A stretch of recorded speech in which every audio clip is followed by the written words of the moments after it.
I'm Jason Liquori, the owner of Seamount Rentals, and you're listening to the Go Creative Show.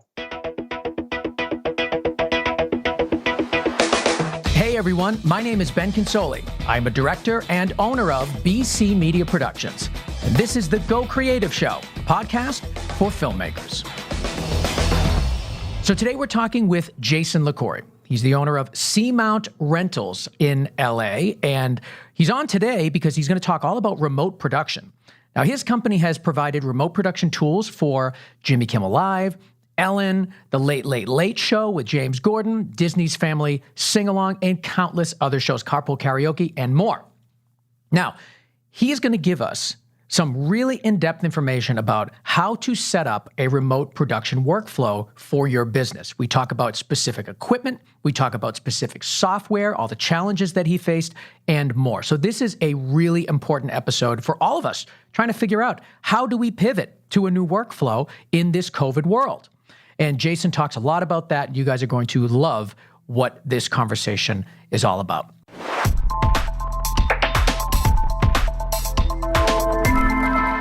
So I'm here with Jason Liquori. He is the owner of Seamount Rentals. He also is a director of photography and works to create custom solutions for his clients that include some of the largest TV shows like The Late Late Show. And we're here today, first of all, to talk about his career, but also to talk about remote production, which is what we all need right now. And there is no better time than right now to talk about it. And I'm so happy that Jason's on to share his knowledge. Jason, welcome to Go Creative Show. Thanks. Great to be here. What's up, Ben? How are you? I'm doing good. Jason and I went to college together, and I feel like it's been 1,000 years since we've seen each other. It's been a long time. Yeah. I think the last time we saw each other was on the NAB floor in, I don't know, what was it, 2016 or so? I don't even remember. Something like that, years ago. Yeah. Yeah. And it's, first of all, Emerson is a bit of a mafia. Like they do have this thing called the Emerson Mafia, so for those of you that are listening. But like a lot of people that go to Emerson do end up getting into the careers that they studied, which is kind of unusual in other schools where when you think about the percentages of how many people go to school for something and actually leave doing that thing, high percentage at Emerson. And a lot of people at Emerson do go on to do production and filmmaking and all that kind of work. And Jason, you're one of those people. I'm one of those people. Take me back just a couple steps to when you really began your career in media and production and how you kind of got to where you are now. Sure. Yeah. I mean, again, Emerson was a great start because you got a lot of hands-on experience. So just doing student projects, we had immediate access to gear and equipment, and it was just such a great tool for learning because you're doing it. You know, you didn't know what you were doing, but you figured it out as you went along, which a lot of people in production can figure out. Like you can read a book, you can study it, but you don't really understand it until you're out in the field doing it. And that's really was the beginning for me, was at Emerson College. And then moving on to Los Angeles, when I moved out here, I had a background in news and documentary filmmaking, and that's what I was interested in. But at the time when I moved to Los Angeles, reality shows were really taking off, and sort of my skill set adapted quite well to that because it was essentially documentary filmmaking in a way. And that was a really great learning experience because you just were thrown into the fire and they expected you to do everything, to light, to shoot, to edit. So that's really was sort of the beginning of my career. Was that expectation in reality TV just because the budgets are low, that you'd have to kind of do everything? That's right. Yeah, there weren't full crews and departments to do everything because they were really figuring out. It was a new form of media, and they were really figuring as they went along. So we had to keep crews small and be able to move very quickly. You know, when you're following Ozzy Osbourne and his family, they're not waiting for a grip truck to park and find a way to juice up a big light. It was just like, nope, you're running around with a Kino strapped around you, holding up for dear life to hope you get the shot. You know, so it was a real big learning curve for everybody, but it was very interesting to be able to do so many positions at once and really learn. You know, I mean, a lot of people don't see that's the right way to do it, but you learn how to move quickly and efficiently, and some of those shows have become, you know, not only extremely popular, but the production value is incredible for what they're working with. I think there's something so helpful in throwing yourself into a situation where the budgets are low and the demands are really high, and you have to like crank out some work that. Well, the reason I say is because like kind of where I started was doing really inexpensive local TV commercials in my market. and working with, companies that would do like 150, 200 commercials a year because they were all really fast paced. They were inexpensive. They just went in, shot for 3 hours, went home, edited, and it was done the next day. Like that experience was so helpful because you are forced to do everything. And I feel like reality TV, especially at its, when it first began, had those same demands. You had to do everything. You had to know everything. And there's something really good about that. You get a lot of skills when you work that way. Oh, 100%. I think it really equips you to go into a world where you have an advantage because a lot of people from a different sort of scripted background or something like that work at a very slower pace, really, to put it bluntly. And then you come in and you can move quickly, efficiently, and still get a high quality product. And I think that gives you a huge advantage when you learn that sort of way, and then you can adapt it into higher end productions. And then you got into the rental game. I did, yeah. How did that happen? I see a lot of people that they'll start working in a rental house. Then they'll start like getting jobs for, a gaffer or audio person or a DP, and then kind of transition out of it into more production. But you went the opposite way, which I think is so interesting. Yeah. It's something I never really thought I was going to do. But just by way of my experience and started becoming department heads and consulting on different projects, some of the stuff that I was doing was so specialized that some of the technology wasn't there, had to be made. So we started just really developing our own tech or improving upon tech that existed and really just customizing it. They're in line just having to buy gear and then just say, oh, who has it? Well, I have it, and I just started slowly renting it there, and it just built, out of a 1-bedroom apartment. And now we've got a huge warehouse with auto bays where we do all these crazy custom car rigs and stuff like that. It was just really, came from the innovation of the equipment and just having to buy it because we just couldn't get it anywhere. Yeah. So then people just said, oh, you have it, so I'll rent it from you. So I said, hey, this sounds like a decent way to make money. Well, I had a family, so I wanted to get off the road a little bit, Absolutely.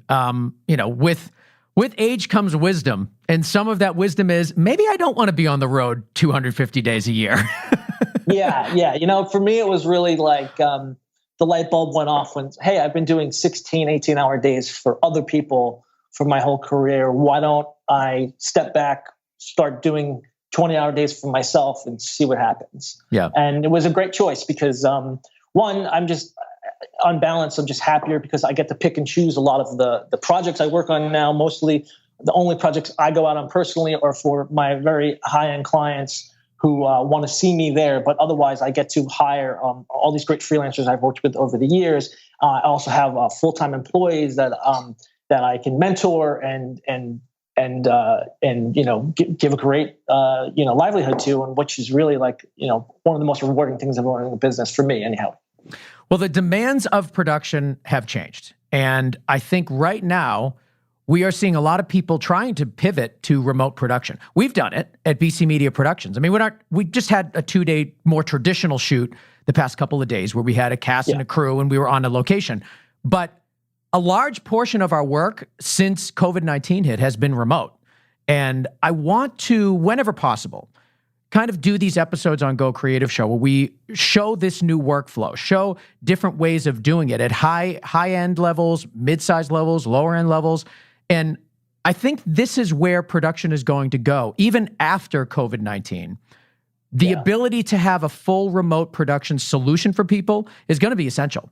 And I wanted you to come on to talk about what you're doing with the Late Late Show and your other projects. So can you sort of walk me through your experience with the Late Late Show, if that was the first time you were doing remote production? It may not be, but kind of just sort of introduce us to this concept of remote production from your perspective and how you are providing solutions. Yeah, I mean, so this global pandemic happens, and it's very quickly, in a matter of weeks, the production world looks shockingly different, right? So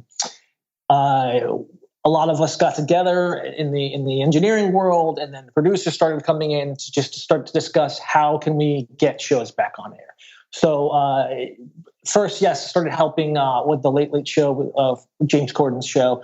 They wanted to do a special, but we needed to gather some pieces from musicians. But again, everybody's being very cautious. They didn't want to have crews come into their house or anything like that. So we started building custom rigs that would be easily operated by talent. And that required a lot of foresight to just how can we make it super simple with directions that it can be easily followed by, they won't necessarily have assistants or anyone helping them. So it was a large challenge, but what we decided to do was sort of really utilize these video conferencing apps, which have been around, but never really integrated into our professional production workflow this much. But what we were able to do was send out sort of traditional gear with an interface to hold a phone, a laptop, or an iPad or something like that, and actually use that as a producing tool where we could direct talent, produce talent. We could say, we could give them tips on how to light their scene, whether it be natural light, if they had a ring light at home or something like that. So it's really become this convergence of sort of prosumer video conferencing software and professional equipment and professional experienced technicians and producers still working in unison, but in a very different capacity. It was just really about finding a way to get that virtual set into place so we could do what we normally do, just not all in the same room, which was a challenge, a unique challenge, but it's worked out sort of very well, but it's still very interesting. It's developing. Well, were you already working on the Late Late Show before this happened? Yeah, so Okay. I've been working on the Late Late Show for almost 5 years, helping them with all of their remote shoots, anything non-studio really, so carpool karaoke or crosswalk at the musical, anything that they could think of. So it's already a very fast-paced moving show where they have an idea, they want to shoot it in a day. So we always had to come up with custom solutions for them regardless. But this was really a step up because it was like, how can we produce the level of content that the show is known for, high production value, clever bits, but no one being in the same room, producers, writers, everyone being remote. So we really had to help them get back in the same room with James or any host. We've been working with Jimmy Kimmel's, helping their tech crew with equipment and just helping them, navigate this as well. So it's just really about helping bring back that room, that writer's room together. And again, we utilize things like Zoom, Skype, WebEx, all these different video conferencing. It's been pretty much agnostic as well as the cameras, but it's really just getting it all together and making it sort of seamless as possible as you can in this sort of situation. So it's been a really interesting ride to make that all work. Tell me, let's sort of break this up into little chunks here because we have our hosted segment. So the part with the actual host, in the case of Late Late Show, we have James. And then you also have the parts with the guests. So can you talk me through how are you setting up the host, I guess? Yeah, so we work on several different types of talk shows, daytime shows, nighttime talk shows. So in a general sense, I'll just speak because everyone's doing a bit different. But what I'll say is that there's sort of a hybrid remote setup, and then there's a completely remote setup. So it varies, and there's sort of those two aspects of production. So early days of the pandemic, it was completely remote, 100% remote. So we would just send out cameras and then video conference in and have that camera hooked in, and we would be recording remotely via Zoom, via video conferencing to production equipment.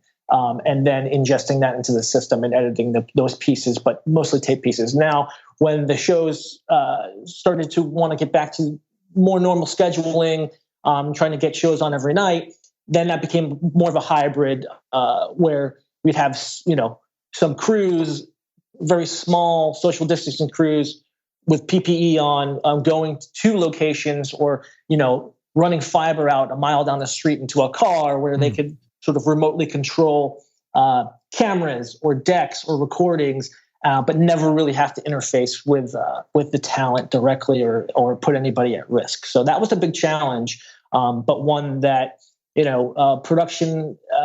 remote productions are well equipped for, because we've been doing truck shoots and all that kind of stuff. But the new regulations, and people aren't submitting permits and stuff like that right now for Film LA. So you can't really pull up a SAT truck out someone's house. So all these turnkey solutions that are already existing aren't really applicable right now. So you've got to break it down and get the bare essentials into someone's personal vehicle or a tent or something like that, depending on where the productions are. So that's been really interesting aspect of it. So like that, in that hybrid model, we have sort of a local presence, controlling or VTR, and then all the producers would be remoting in through video conferencing, as well as teleprompter. We could have a camera on set with a teleprompter that's really being fed through Zoom. So your teleprompter operator is at home, and they're still able to talk with the script supervisor and AD and still move segments along.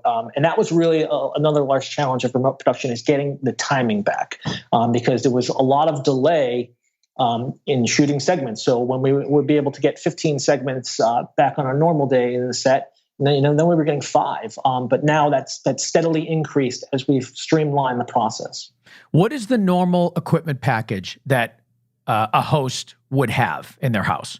So it varies from show to show, but a lot of this talk show host format have really gone with some sort of high quality A camera, which is basically the desk, up the lens camera.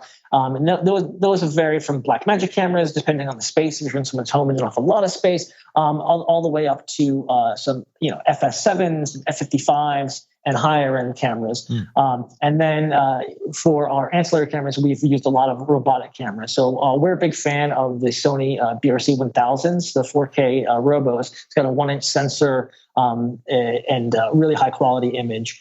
So we've been using a lot of those to allow us to get several different angles from one camera. Since we don't have cameramen in the room and can't adjust, this has really been a big game changer to help the different segments. Okay, so you basically have the primary camera, I guess the one that the host is looking directly into. Are you going into the home ahead of time and setting this stuff up for them? Or is it on them to set it up themselves? And again, that's gone both ways. Like I said, there's a sort of completely remote solution and then that hybrid remote solution. So we found in some instances, some of the hosts will just say, we don't want anybody at the house, send us a package. And then even on the non-producing days, on the prep days, we'll have this interface where the technician, one of our technicians or myself, could talk directly to the host. Okay, put this camera here, use this, adjust this. So we've really been able to walk talent through, and some of them have been super great about it and tech savvy, and others, it's like explaining how to set the VCR to your mother in 1990. Yes.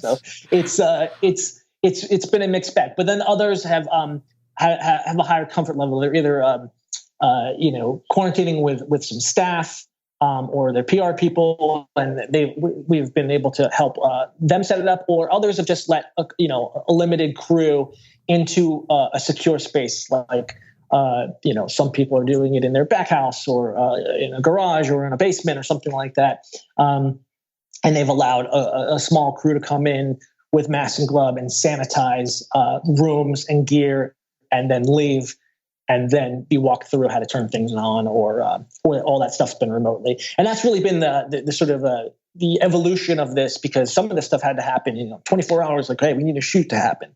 Yeah. But now that we've had a bit of time, we've been able to improve upon that. So now we've been able to send out cameras, even higher end cameras like your Sony F55s and Aries and Reds, and being able to figure out a way where we can push a turnkey solution on, have them turn the camera on, but then completely take over control from a remote, so anywhere in the world, via screen sharing and IP cameras and stuff like that. And obviously the NDI protocol has been a big advancement with robo cameras and stuff like that. What do you mean? I don't know what that means. NDI protocol. Companies like, I believe it's Bird Dog, they have NDI protocol, which is sort of an IP-based control and video format where it allows for you to easily control cameras and recording via plug-in apps and stuff like that, where you can really take over and have full control over cameras. That image quality still needs to come up. It's still sort of like an IP-based video format, but that's the other thing about this is that many of these companies like us who aren't necessarily in the high-end broadcast world are making major pivots because the demand has come. Yeah. At first it was just enough to get a camera up in a frame, and great, we saw somebody. Now the demand for quality and increased production value is there, and I think a lot of companies, even Zoom with these advancements, it's wasn't really made to be a production tool, but it has a lot of unique features that allow it to work well with production. So, you end up sort of hacking it and making it work for you. Like for instance, in some of these late night shows, they'll do game shows, and there's a lot of people on a board. And to get those people in order, it's like turning on your camera, turning off your camera in Zoom, and turning off those feeds to get the boxes in the correct order. Yeah. And using a lot of these other third-party softwares, Evercast, Wirecast, vMix, to really control and manipulate that image that's coming in through a video conferencing app. So you can remove watermarks or crop or create boxes with colors for or show logos and stuff like that. So it's really been an interesting intersection between this corporate video conferencing software, production software, and then creative producing. So it's really the intersection of technology, engineering, and artists really all working together to make television. From all over the world. It's very interesting. It's exciting in a way, and I think a lot of these companies are really stepping up their game to advance this technology. I think the challenge that needs to be overcome is the control of these cameras. That's the hardest part. Now, I think, perhaps there's people in our audience that might be shipping out Alexas and, F-55s to people. But I think for the most part, it's going to be maybe DSLRs for a little while at the sort of level of production that certainly I'm doing with my clients. And the issue has been, how do you make this as easy as possible for the client? Because I think it's the situation that I'm in and the situation that a lot of our listeners are, I'm sure, is that we're working with people that are not production professionals. They, in a normal world, would simply just show up to set, sit on a stool, and be asked questions and nothing else. Now they're being asked to bring a camera into their home. So I think we're clamoring for the easiest solution that looks the best, that we can control. And I'd love to talk to you a little bit about kind of how you solve that problem of camera control. Yeah. Well, yeah, again, it is a big challenge because the technical knowledge isn't there necessarily. You don't have the expertise you usually have on set. So there's a couple of different ways we've been doing. Again, for some of these higher-end cameras that have control software already, when you're able to do that via a hard line, that's really the biggest gating factor is people's home internet, which is really, not a new problem for everyone who's been streaming for the last 10 years, but it's now very heightened because the biggest thing is trying to get a hard line from your talent. So if you can do that, there's a lot of things you can do, even with a Red camera or a Z camera we've been using a lot, which is a new camera platform, which we're really into.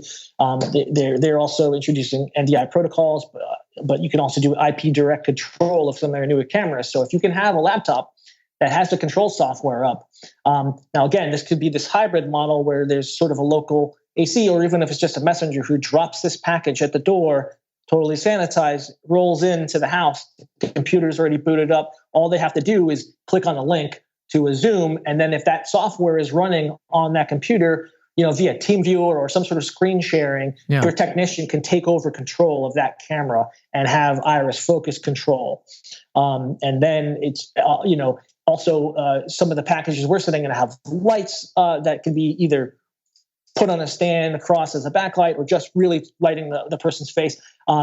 Some of the more advanced productions we have some lights that are on stands when the talent does have help. And then in that case, we'll have an LD or a DP on there really directing the scene there. And, or it can just be as simple as, hey, you're backlit by this window. Do you mind turning this whole operation around so the window's actually lighting you?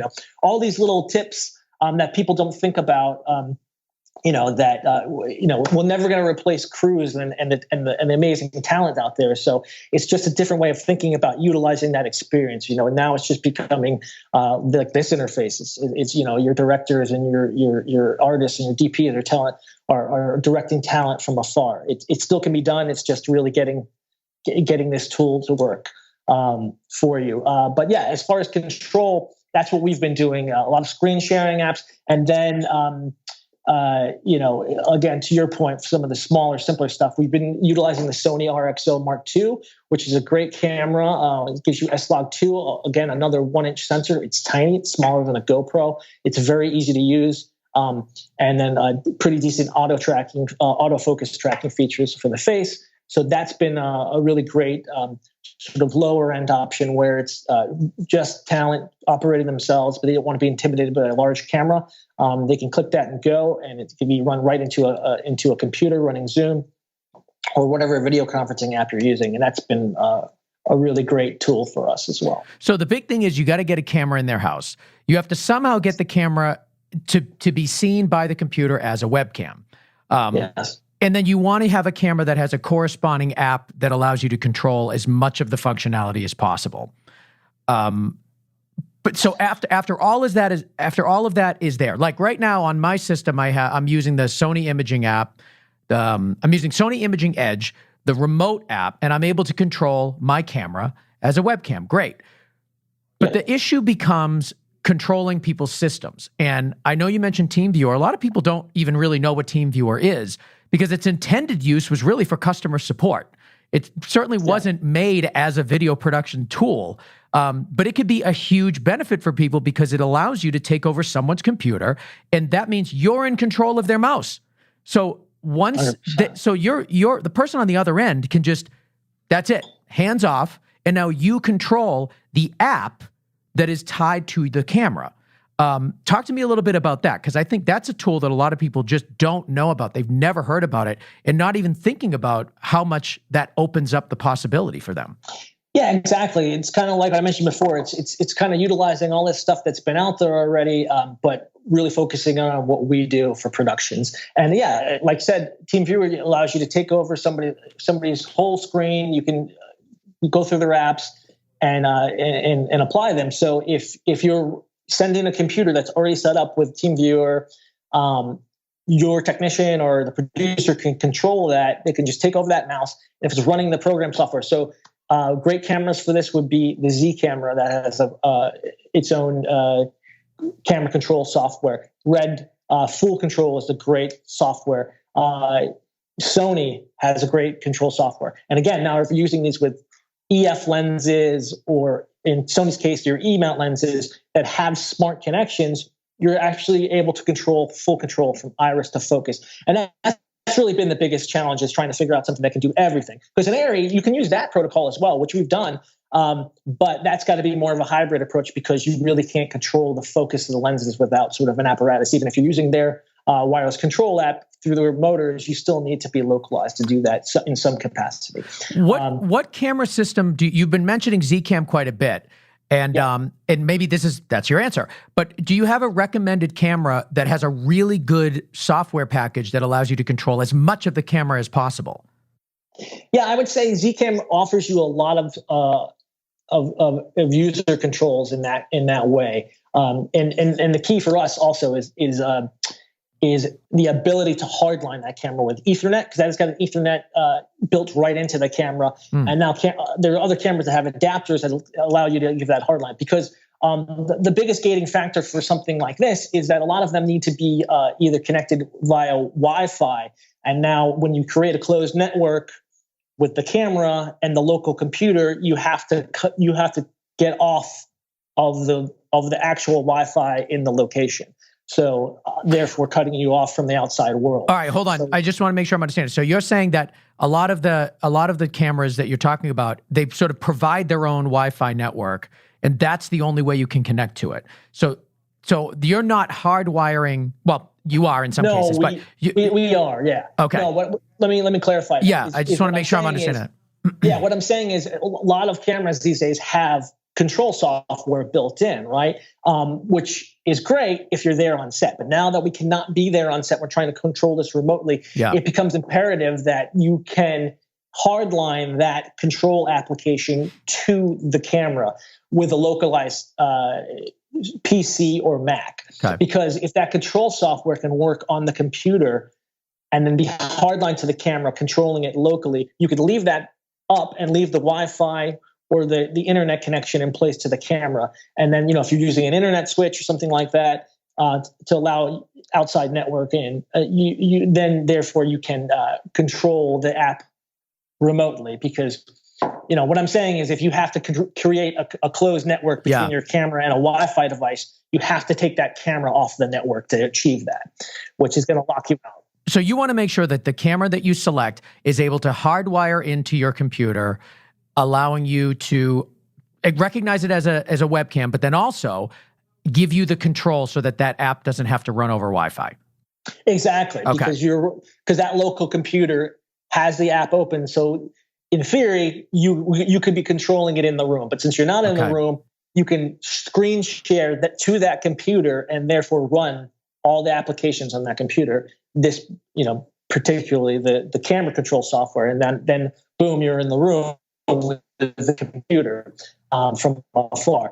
Sort of a more simplified version of this, because I know a lot of people again aren't familiar with remote control, remote desktop control and stuff like that. And TeamViewer, if you don't have that capacity, if you wanted to simplify it, again, this is where I've been working personally a lot with Zoom. I find it really interesting because it does allow for some far end control. So now what we've done for a much more simplified version of this is we've been able to send in a camera hooked into a laptop that's rolled into a house. And then say we send out two robo cameras, small Panasonic robo cameras that are just put on stands as alternate angles. Those have a long USB cord. If you put a USB hub into that computer, now there's a drop-down menu. So just like if you put a camera into your web to use as a webcam, a drop-down menu will show you all of the USB cameras that are hooked into this hub. So it allows you to select. Now, if you have a camera that can pan, tilt, and zoom, and your administrator opens up the protocols in the zoom out, it'll allow for what's called far end control, and you can request camera control of another user on that video conference.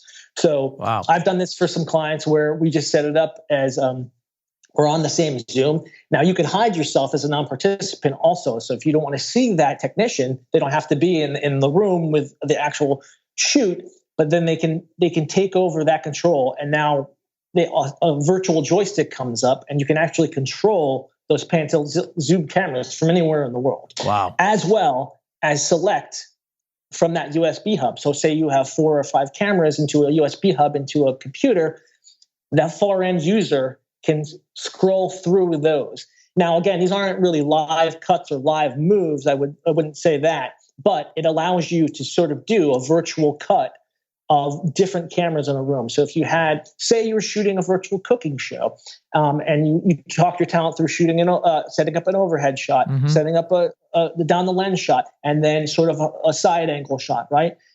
That far end user could then pan, tilt, zoom in on hand details, but then also cut to that overhead shot, then cut to the throw camera. And then also your producer could be talking using the video conferencing app as a virtual PL to click in and say, okay, let's get that line again. Okay, now we're going to go to the overhead shot. So make sure you're using your hands in a particular way. So it's really an interesting sort of down and dirty way to do a high-end production with multiple cameras. That's once you get down to it, it's a very easy setup. Couple of cameras, couple of USBs, not that hard for talent to plug in, and then your technician takes over that far-end control and can control everything through Zoom. And that's really been like the most straightforward, simple way to do this. So now, when you're recording through Zoom, though, aren't you bound to the speed and quality of the internet in order to get, what I'm saying is, if you're recording through Zoom, you're now bound to the speed of the internet in order to get the highest quality images possible. So no matter what camera you use, if you're going through Zoom, there's a bottleneck there. I want to know more about that if that is true. And then also, is there a way to get the media, like, are you also recording on the camera itself and having those media cards sent back to you? Obviously for live, that's not going to work because there's no time for it. Yeah. But for pre-recorded stuff, is that what you're doing? Yeah, for pre-recorded stuff, certainly. If we're getting the camera in the room, we're usually sending some sort of onboard media or even an external recorder, whether it be a Shogun or an Aja Ultra Deck or something like that, depending on how long we're recording. Yeah. In the cases of the RXO, we're sending media with that as well, and just external battery life. But that's when we know it's a short performance, maybe say an hour or two or something like that. And then we're having either that it's delivered in a sanitized box, it's set up, it's shot, and then it's dropped outside, and a messenger just shuttling that back to post. Or in other cases, they're being mailed because some of these things are being sent all over the country. And again, this is when you have longer turnaround. Now, for the live shoots, yeah, that's a bit difficult. If someone's calling in to a live show, we can shoot sort of a host end of it on tape, but that live performance is usually recorded through Zoom. But again, there's ways around that. When you have the time, you can send talent, a separate webcam that they can get a hire and record through. But also things like utilizing things like photo booth as a backup to your internet connection, because yes, the internet is the gating factor here. But what we found is that the development in this technology has really jumped leaps and bounds over the last 5 years. Is that the app-based, cloud-based video conferencing softwares are really good at ratcheting up and down based on the bandwidth available to the house. So better than hardware, because there have been Skype boxes and stuff like that have been out for 5-6 years. But we find that with the hardware solutions, when you're using, whether it be New Tech, the TalkShow box, or Quick Link, or any of those types of interfaces for Skype type apps, it's really best when you have the hardware at all aspects of it, because they really need to talk to each other and handshake. Where this cloud-based stuff is really much more forgiving based on the different bandwidths that you're dealing with. So that's really been helpful, I think, the advancement in these apps. But yes, as much as possible, we are sending local records and then having that stuff shuttled back to post. So you always have that hard backup. And then in some cases where they really just want to get back to live to tape, talk show segments, some of that's just been utilizing streaming software where they're just setting it up like a satellite feed and streaming the whole entire show from a local set, and then decoding that and taking it right into their EVS or Nexus system into their post workflow. And then really the hard media is just a backup. If the internet has really crapped out, at least you've got your timeline built in and you can drop those hard files in and try to turn them around as quickly as possible. So you're saying for some people that don't need you to be controlling their system, they just use their house as the studio, stream that up somewhere, and then be recording there in the cloud or locally as well. Sure. Yeah, exactly. If they're utilizing encoders, they can upload all that stuff to a cloud format, and it can be grabbed down by post, or just streaming it directly into a facility and decoding it directly into their EVS systems, like they would normally run their talk show. And then they have it in their switcher, they have it in their post workflow already, and then they can start editing immediately as it's being shot, as their segments are being shot. And then that's one way some of these talk shows have been doing it, just streaming live, decoding it directly into their workflow, and then really only taking hard files from the masters if they really are necessary. Others don't want the compression and they want to keep the quality a little bit higher, so they're just shuttling media after each act is being shot in real time. So just running media back and forth to be offloaded as the acts are shot. So it's in a way it's sort of like old school news. As things are happening, it's just being crash edited to try to make the 5 o'clock. It's exciting. It's interesting. It's different, but very much the same as how we used to do it. Jesus, it's amazing to see all of this new advancement. It's so fast. It's like nobody was talking about this 3 months ago. And that's what's amazing. As you know, we've all been going to NAB for the last 5-6 years, and the technology is you always see where the wave of technology is going. Nobody has been talking about this stuff. It's sort of just, it's always there, but it's like, oh yeah, video conferencing, that's cute, and streaming, it's sure that's great, and streaming is becoming much more common with what we do, but never as important as it is now. And now you'll see this shift. And again, like, if this pandemic ends tomorrow, this stuff's not going away. It's become a part of what we do now. And sets, I don't think we're going back to sets with 80, 100 people. I think the writers and the producers are going to have to still be separated or maybe offset, and it's really just going to be the bare essentials. Your DP and his first maybe have to be in a separate room. There's all sorts of things that are going to change. That are going to stay with us for a while. I had a phone call yesterday with a director for a commercial shooting in July, and the conversation was, we're like, okay, who needs to be on set? Who is essential, and who's going to tap into our remote feed? And after we went down the list and everything, we were like, who really doesn't need to be on set? The clients. Yeah. They don't need to be on set. We're like, there's a reduction in 5 people right there. And they don't 100%. Want to be on set, That's absolutely correct. And I think to that point, what it really comes down to is advancing and streamlining these processes where you can get a high enough end feed to your client where they feel comfortable not being there. They can see the colors, they can see the product, they can see everything that they need to see from anywhere in the world. And that's just, utilizing what the technology we already have, but just really streamlining and making it simple for them.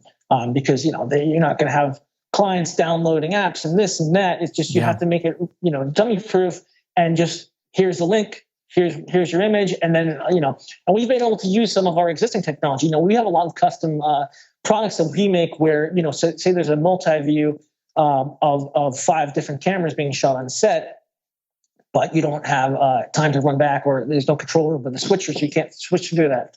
So the client's looking at a big split. But say they want to solo on the host reading to camera, we have a wireless device through a Decimator or a Blackmagic multi-viewer that we can actually flip through those. So now we're using that via USB capture devices where we can feed a whole 16 by split of cameras into Zoom and then solo that easily.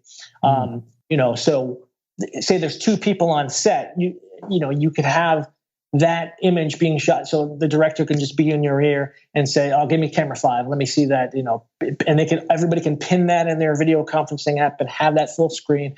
So it's just really figuring out ways to streamline that for the client where they feel comfortable not being there. But I think you're absolutely right. I think if they don't have to be there, they won't want to be there, because they'll just be able to direct you from home and just say, hey, and that's also sort of on the higher end of this with some of the commercial clients we've been talking to, our corporate clients, and do exercise videos and sort of higher end production for the net.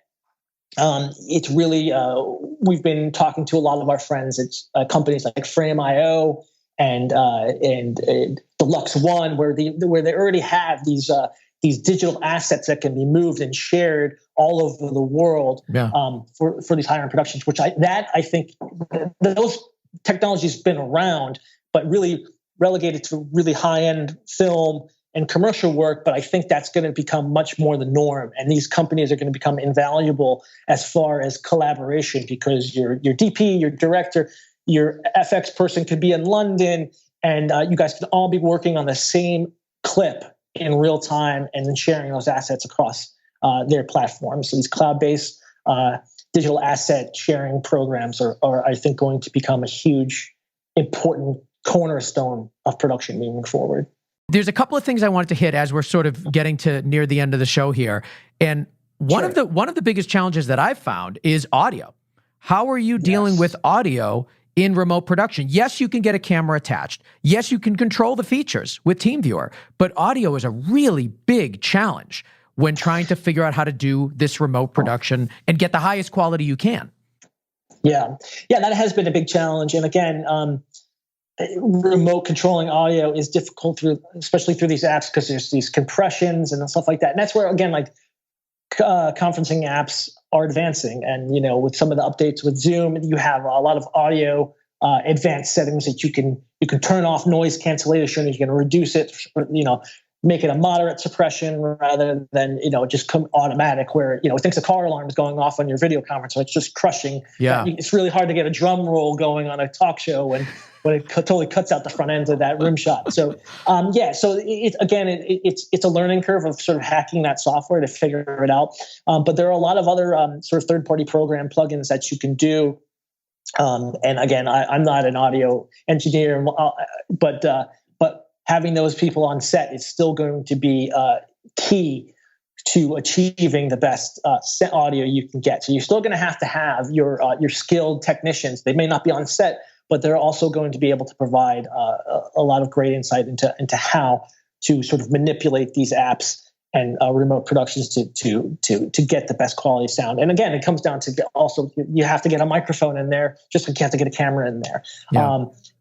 So there are definitely apps where you can remotely control a mixer and control those things, but also just having a backup for everything. That's the biggest thing I found is that we need a backup for everything because the internet may crash, or you want a hard record happening there. The same thing with microphones. Electro and a few of the other companies have come up with some great solutions where you have recorders built right in to the microphone. So I know a lot of our audio guys will double mic talent and they'll use that. We do even do that in our car rigs because a lot of time that car drives off and we're not able to mix because of range or something like that, or if there is interference, that microphone is going directly into that lava to an SD card, so as a backup.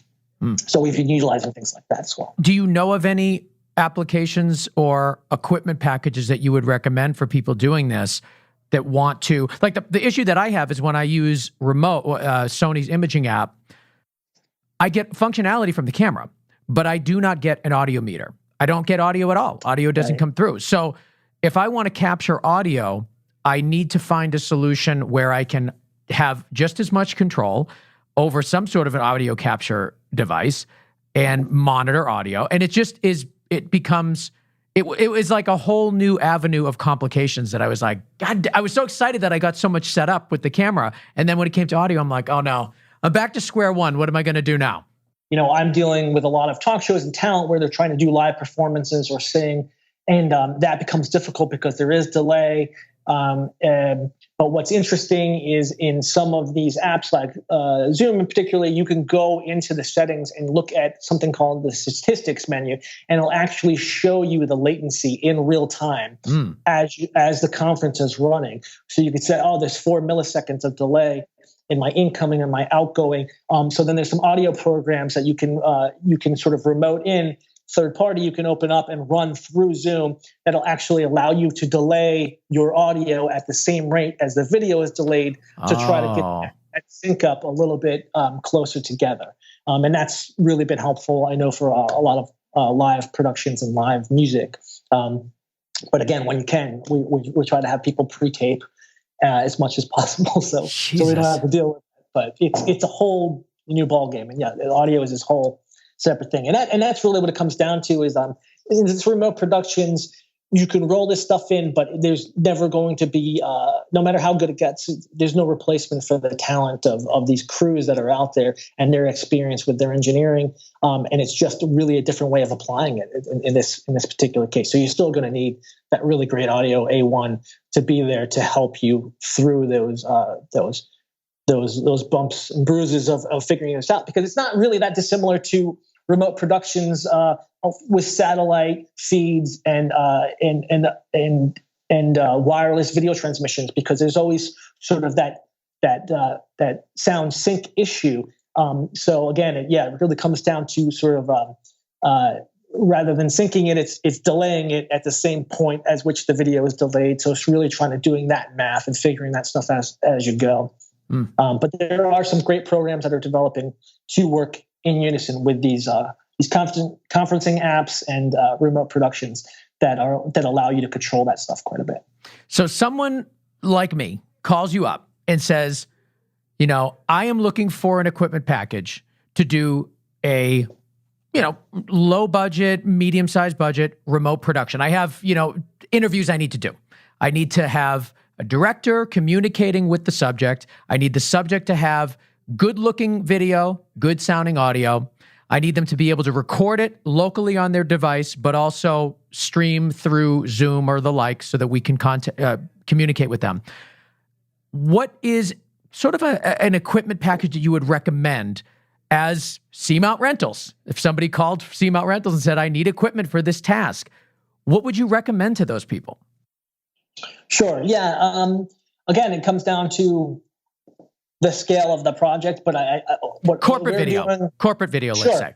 Sure. If we're doing a corporate video, so what we're doing and a lot of our cohort is doing is setting up ranges of packages. So if it's a corporate video and they need lighting and good audio and a good camera, we're sending out a package like I said, it could be rolled in, that's pre-built.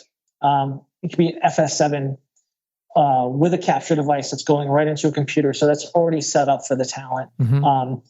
With a lav wireless mic, we've been using our Sennheisers and the new Rode mics that are sort of automated tuning and stuff like that. So the talent really doesn't have to do anything except just put it on the lapel.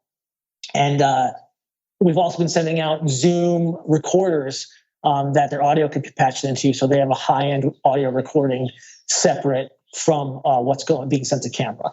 And then also either a ring light or we've been using these Lume cubes a lot that are small but high power and easily diffuse and really give a nice image for these webcams. So it's really that's kind of about it. Like again, it's not that different than what we've been doing before. The same nuts and bolts, but yeah, our go-to cameras for these remote productions so far have been the RXO on the smaller end of things, the Sony FS7. We helped Dun & Dusted, which is a great production company, produce the Disney Family Sing-Along, and that's what we sent out for that, which was a higher-end camera, which was FS7s, EF glass, sometimes utilizing the autofocus features, sometimes not when it didn't work out that great, but a high-end sensor with a flip screen that sent out with instructions. And again, most of these are always going out with some sort of rig, custom mount that has an interface for a phone or a laptop so production can interface with them through whatever video conferencing app they choose. Mostly it's been Zoom, some Skype, Google Hangouts, whatever it may be. Again, it's just really to get in the room with talent to be able to direct them. So hold on, before you go any further. So you're sending them out the computer, the camera, yes, the Zoom recorder, yep, and then giving them the instructions on how to do it. So, but you're communicating with them through the phone. You're not communicating with them through the computer. Like, are you talking to them through a Zoom hookup on the computer that you've shipped to them? Yeah. Yes. Exactly. So, in cases where it's a big enough apparatus, yeah, like if it's an FS7 or a Z camera that's set up with a computer. But sometimes they need to be mailed all over the country, and it's a very small system. Yeah, so that just goes out with, but doesn't go out with the computer. That just goes out with a cell phone, or their own cell phone can be inserted into this mount that sits just beneath the lens of the broadcast camera, so the eye line matches up well, and you can still interface with your talent, or even interview them, and then shoot the host wraparound on the other side of it, and they could just shoot that bit later if they want to have that live interaction based on scheduling. Okay. So you could pre-tape with talent and do an interview and then just reenact that interview with a host wraparound later, or do a live interview, or just direct them through that. But so the smaller apparatuses like the Sony RXOs are going out with phones as that interface for Zoom or FaceTime to communicate with talent. And then the larger setups for FS7s or F55s or these Z cameras are going out with an actual laptop that sits in this built-out rig that we'll see some pictures of on our website that has an interface for Zoom, also ties in that web camera so everyone can see that. So clients can monitor, producers can monitor what the actual shot looks like. That really is amazing. And I love, we could have the same exact discussion a month from now, and I'm sure there'll be different information. It's the fastest moving. And I hate to even say trend because it's really not trendy. This is this is going to stick. But it's the fastest moving production change since I've been paying attention for the past 25 years. It's insane. It's crazy to think that a couple years ago we were thinking about 3D was like the thing. That was all over NAB. Oh my God, 3D cameras, this and that's going to be amazing. Yeah. It's always the thing you never expect. You never expect it, and it's really interesting. And again, I think we'll get back to traditional production, but it'll be a very reduced crew. Yeah. And listen, the nuts and bolts of it are always going to be the same. We're going to need a camera, and we're going to need some sound, and we're going to need some lights to make people look good. But there's just, I think the big piece of it is going to be this virtual control room, this virtual producing tool, and that stuff's really only going to improve, PL through video conferencing, or, Unity One, which is another great app people should check out, which is basically a virtual PL. Gives you different channels. You can do it on any app on your phone. How do we communicate like we do on set in real time when things need to change as quickly as they do on a production? Hey, we're scrapping this scene. We're rewriting this. Get it back to prompter. We're shooting, but you're on a timeline, Yeah. So you need to make that stuff happen in real time. And that's sort of the crazy, exciting part of it. But also it's just, it's going to be a big technical challenge. But I think we'll get there. And, again, also, it's about distribution too. Movie theaters were already struggling, and now if they can't get up to full capacity and selling concessions, I don't know if they'll ever come back in a real way like they used to. So the distribution of this content and uploading it into a cloud and then having services distributed in all the different formats to all the different streaming services has to happen very quickly now. Yeah. And the way that films are going to be watched and consumed is going to completely change based on all this. Unbelievable. It's a crazy time. Well, Jason, I cannot thank you enough for coming on, sharing your experiences. I mean, you're out there in the trenches all the time working on these shows. I mean, Jimmy Kimmel Live, you've helped out. Ellen, Late Late Show, of course, we talked about the family sing-along. I mean, this is what you do. So you are tailor-made for this time period. And how do people get in touch with you? I know that C-Mount is based in Los Angeles or close by, but can people that are listening that don't live in that area, can they still utilize your services and work with you? Yeah, 100%. We ship nationally, we have partners on the ground in all the production states. We can really service anyone, anywhere. We've been sending these kits out. We've got 30 of these RXO remote kits all over the country right now. We're shooting different segments for different shows. So certainly you can find us on the web, cmountrentals.com. Or on Instagram, and you can see sort of what the crazy rigs we're up to. There's always somebody wearing a helmet or driving a car with 35 cameras on the windshield or something like that. So we're always doing something interesting. So you can find us and we can help out your production if you need us. I love it. cmountrentals.com. Everybody definitely check it out. If not to purchase anything or use them, just to see their social media presence in their photos, because you really are very transparent about the stuff that you use. And I can tell that you just want to help our production community. And for that, we thank you. Thank you, Ben, and likewise with your show. It's an amazing show, and you always have great guests on, and I'm just thrilled to be one of them. And it's great to see your face, man. I know it's been too long. Do we still look good? I've entered my 40s now. I don't like it. I'm almost 40. You're doing better than me, I think. But, it's that Italian skin. It's the olive oil. That's what it is. Olive oil. I still remember that restaurant you took me to in the North End in Boston. It was so good. The restaurants in Boston right now, they are having a hard time, and it hurts my soul. But I hope they get back up to normal soon. I wish I was doing a food show so I could talk about and rant about the fact that I want these Boston restaurants to get back up and running, because they are suffering, and it hurts me so bad. We should make one. Let's make a remote food show about the Boston food scene. I like it. I'm in. There you go. Look at that. We're making magic happen here at Go Creative Show. Synergy, baby. Exactly. All right, Ben. Thank you so much.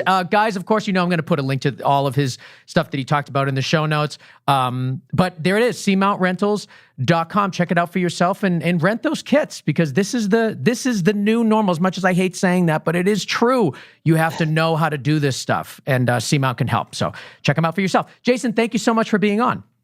Thanks, Ben. Great talking to you.